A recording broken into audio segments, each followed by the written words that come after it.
Primetime Monday continues. Once again, John Quinones. Music is the lifeblood of Miami. It pulses through these streets. A few years ago, a young singer named Soraya was topping the Latin charts and touring with superstars like Sting and Alanis Morissette when she suddenly disappeared from the scene. Well, now Soraya is back with a new song and a mission. Soraya. In Arabic, it means beauty or star. Both are fitting for this 34-year-old musician of Colombian-Lebanese descent.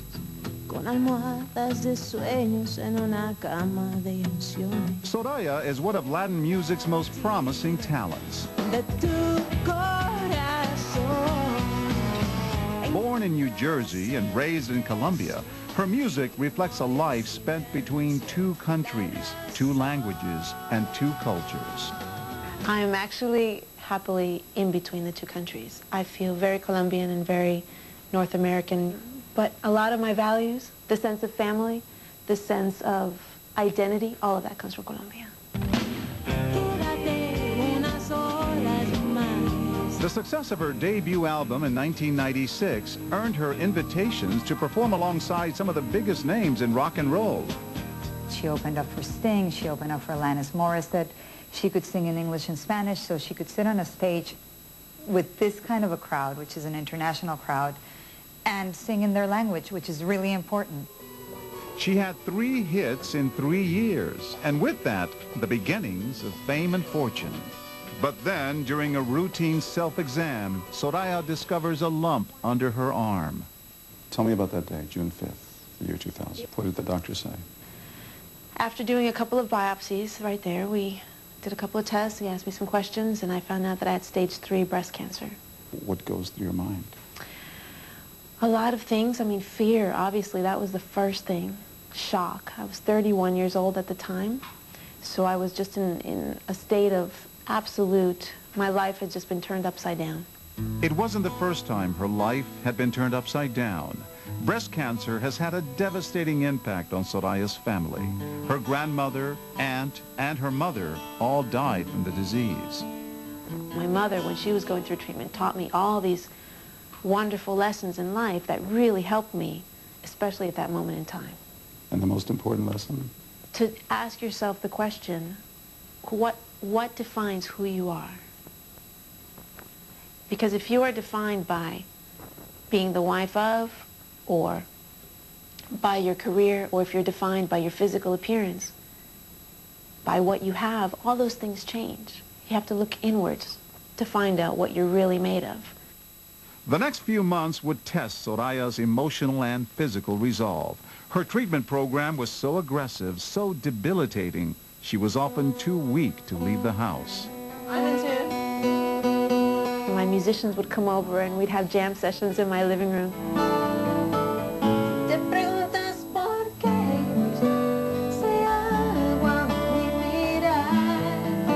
We would just jam. We would sit around and play, and it reminded me of the things that I love in life. So that's what keeps you focused and what keeps you going.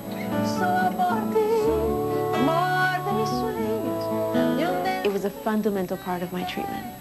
I remember her laying on her couch in the studio with a guitar on top of her like this, you know, and playing. And we wrote a song, and she was like, play that chord again. And she was so weak. And she was just laying down and the thing playing actually pretty good, you know, I mean, for somebody who just had some poison shot through her. Cancer doesn't discriminate. Just 4 months after her cancer diagnosis, Soraya reemerges unexpectedly on the public stage. So thank you for being with us.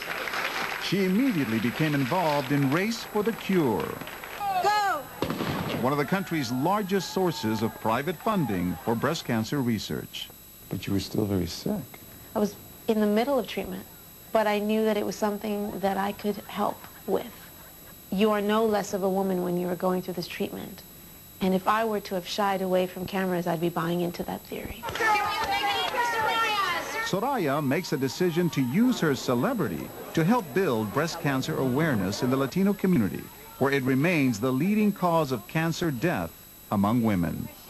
Oftentimes the diagnoses are so advanced that the survival rate is lower. Not because there's anything genetically different about Latina women, it's just the diagnosis is later on. Women don't want to know about it, they'd rather ignore it because all they've known are really sad endings. 10 months ago, she returned to the recording studio for the first time in more than 2 years. All for you, it's all for this moment. I hold on to every second like a lifetime stolen. The result, her 4th CD, a collection of the most personal songs she's ever written, self-titled, Soraya. I try to write things as I feel them. There's a song called Casi, which means almost. And Casi is what when I call it my fighting song. I wanted it aggressive. I wanted the guitar strumming. I wanted all that energy to come up.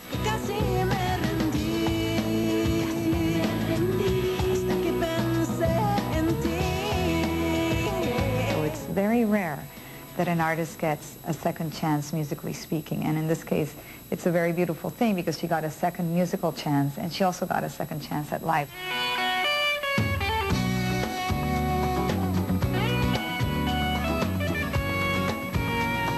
I didn't want to make a record that was a breast cancer survivor record. I wanted to make a record written, and I produced it as well, by a strong woman who's lived hard at times, but a woman who's a fighter.